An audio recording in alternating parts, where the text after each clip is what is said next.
Thanks for watching. We appreciate you. Please subscribe.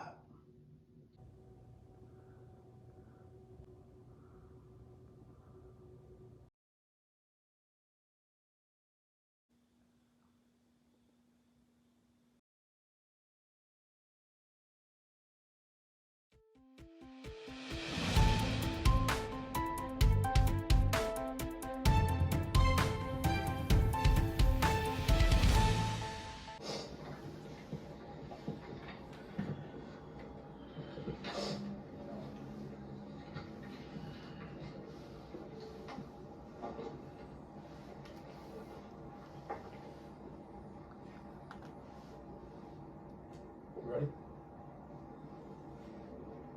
Good afternoon, everyone. Thank you for all coming out today. My name is Chief Brian Budds, B-R-I-A-N, B-U-D-D-S. I'm with the Buffalo Grove Police Department. First, on behalf of the men and women of the Buffalo Grove Police Department, along with the entire village board and staff, our sincerest and heartfelt condolences go out to the families of the victims of this tragic incident. Today is a very sad day for our community as we continue to process this unthinkable event. I want to thank the responding officers of the Buffalo Grove Police Department and fire departments for their service and dedication in handling this traumatic investigation.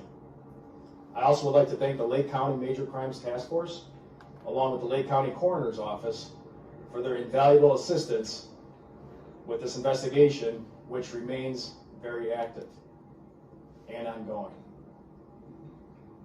I would like to provide a brief overview of what we know and can confirm without compromising the integrity of the follow-up investigation.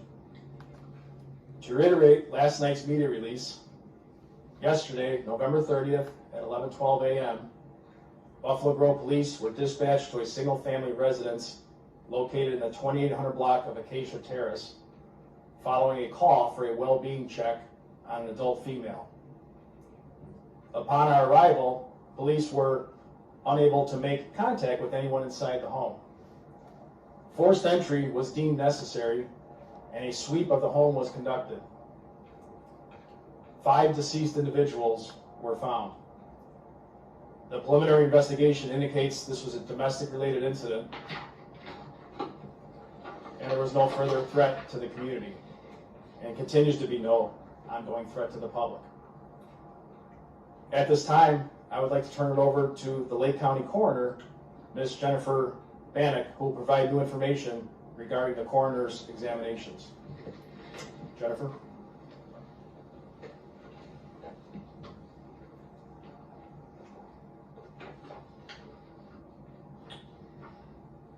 Good afternoon. My name is Jennifer Bannock, B-A-N-E-K. I am the Lake County Coroner. I'd like to echo the Chief's sentiments on behalf of the Lake County Coroner's Office, our condolences to the Buffalo Grove community and the friends and family of those deceased. Today I will identify the names and the ages of those decedents. Lilia Kislyak, K-I-S-L-I-A-K, 67 years old. Andre Kislyak, 39 years old. Vera Kislyak, 36 years old. Vivian Kislyak, 6 years old.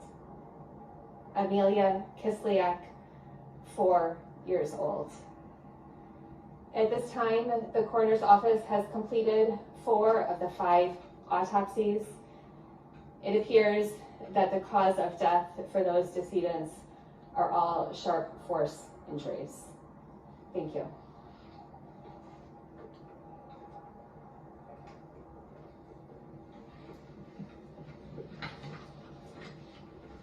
Before we take questions, I want to point out that the police department has partnered with and has been providing professional resources to assist those in need during this difficult time. To the families, friends, neighbors, and to the entire Buffalo Grove community, we offer our thoughts and prayers as we mourn those who have been lost. We will now take a limited number of questions. Given the sensitive nature of this investigation, and out of respect to the families of the victims, we may not be able to share details for each question, but we will continue to keep the community informed of new information as it becomes available.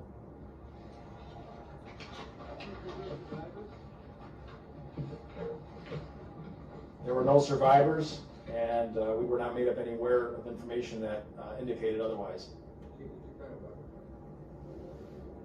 Because this is an active and ongoing investigation, we will comment on that at another time. I don't want to compromise the integrity of the investigation. It was determined that it was a co-worker of a female resident.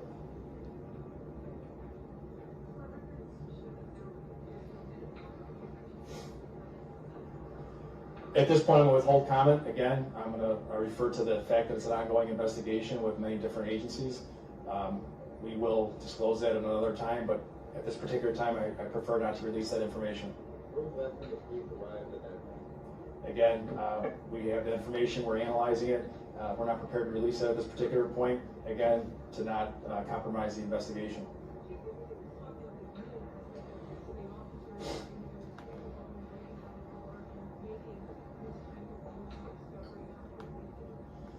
Well, it's devastating and traumatic, as you can imagine.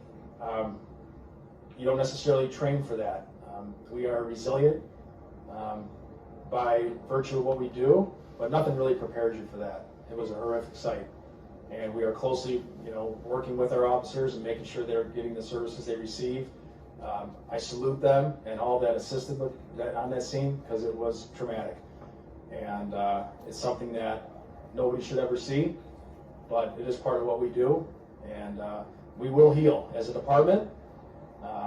We are resilient, and this community will recover from this, but it will take some time because it is devastating. I don't have that. Yeah, I'm not prepared to release that right now. Again, I'm going to refer to the ongoing investigation. I'm only going to handle a couple more questions. I can confirm there was one animal that was deceased. Again, I'm not going to release that information because of the nature of the investigation. I have one more question I will take. Go ahead.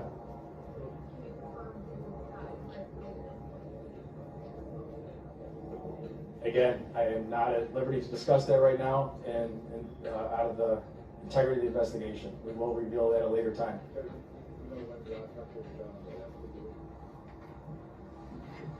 The last autopsy should be complete by this afternoon.